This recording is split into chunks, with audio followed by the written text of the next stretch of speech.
Hai semua, tower crane adalah alat yang sangat membantu pembangunan dalam sebuah proyek, terutama dalam pembangunan gedung bertingkat dan skyscraper.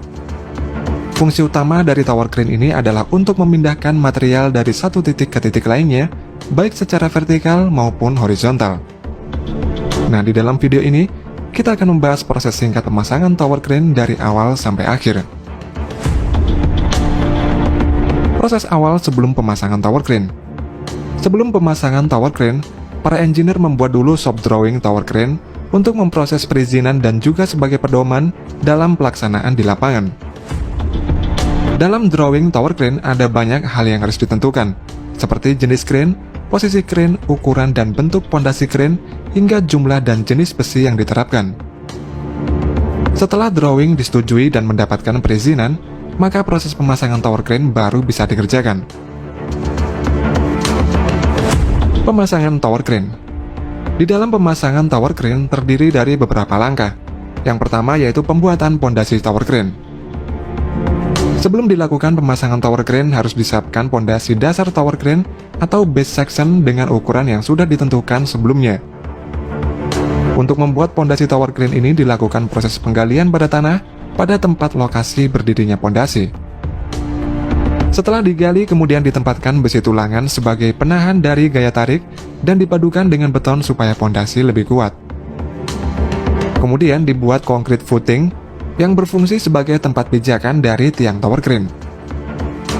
Kemudian bagian awal mass section atau tiang tower crane dipasang di atas concrete footing dan disatukan. Proses penyatuan antara tiang pertama tower crane dan concrete footing ini merupakan proses penting supaya tower crane aman dan kuat saat digunakan nantinya. Setelah itu akan dilakukan pengecoran beton pada pondasi ini yang perlu waktu seminggu hingga 1 bulan untuk menunggunya menjadi keras dan kering. Pemasangan mass section. Ketika base section sudah siap, maka selanjutnya adalah pemasangan satu persatu bagian mass section atau tiang tower crane menggunakan bantuan crane. Pemasangan tiang tower crane tersebut ditempatkan di atas base section yang sudah dibuat tadi dan dikencangkan dengan pin atau baut baja oleh para pekerja. Pemasangan mass section ini dilakukan hingga mencapai ketinggian tertentu sesuai perencanaan awal konstruksi tower crane. Pemasangan climbing frame. Masih menggunakan bantuan crane, selanjutnya adalah memasang climbing frame, di mana climbing frame tersebut ditopang pada mass section yang sebelumnya sudah dipasang. Climbing frame ini dilengkapi dengan hydraulic jack, agar tower crane tersebut nantinya dapat bergerak naik dan turun. Pemasangan slewing unit dan operator kabin. Kemudian pada bagian atas climbing frame ini dipasang slewing unit, dan unit ini adalah bagian yang dapat berputar pada porosnya. Slewing unit dapat melakukan gerakan berputar karena dilengkapi dengan roda gigi dan motor yang berfungsi untuk memudahkan pergerakan tower crane saat memindahkan material bangunan. Selanjutnya di bagian atas slewing unit dipasangkan operator kabin, di mana kabin ini adalah tempat petugas operator bekerja saat menggunakan tower crane.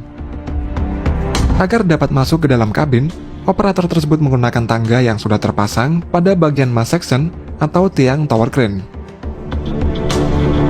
Pemasangan walking jeep dan counter jeep. Setelah operator kabin selesai dipasang, selanjutnya yaitu pemasangan walking jeep dan counter jeep. Walking jeep ini adalah bagian panjang dari tower crane atau dapat disebut juga dengan lengan yang dapat berputar sampai 360 derajat. Fungsi utama dari walking jeep ini adalah untuk mengangkat segala kebutuhan material dari sebuah proyek dari satu titik ke titik lainnya. Sedangkan counter jeep adalah bagian yang berseberangan dari lengan tower crane, dan bagian ini sangat penting karena pada bagian counter jeep ini akan dipasangkan counterweight atau beban penyeimbang. Tanpa adanya penyeimbang ini, maka tower crane dapat kehilangan tumbuannya, sehingga dapat membahayakan suatu proyek.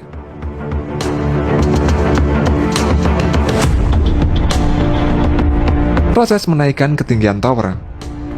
Selanjutnya dalam proses menaikkan ketinggian tower crane, bantuan crane lain sudah tidak digunakan lagi, karena tower crane ini menggunakan sistem hidrolik pada bagian bawah climbing frame yang dapat bergerak secara vertikal. Pada prosesnya, sistem hidrolik mengangkat climbing frame ke atas, sehingga terdapat ruang kosong di antara climbing frame dan mass section.